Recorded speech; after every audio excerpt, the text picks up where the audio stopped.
More than 60 years later, after 55 years of marriage, she died in his arms, victim to the devastating Tubbs fire that destroyed so much of northern Santa Rosa last Monday. Mrs. Berriz was 75. Her husband, Armando Berriz, survived.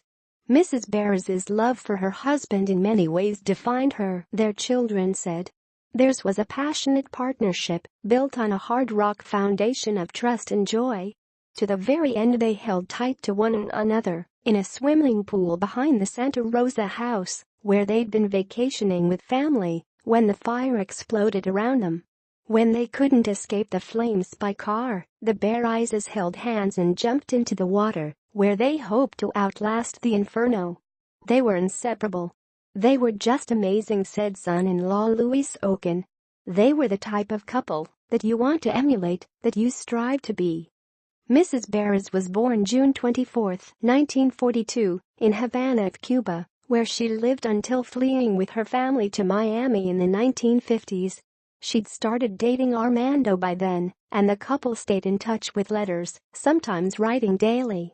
Finally, on June 1, 1962, they married at a church in Little Havana in Miami. The next day they drove across the country to settle in Glendale, Los Angeles County. Soon after, they started a family. In Miami, Mrs. Berriz had worked a few years as a translator for an import-export company and then as an editor at Junior Chamber International, a non-profit that publishes a quarterly magazine.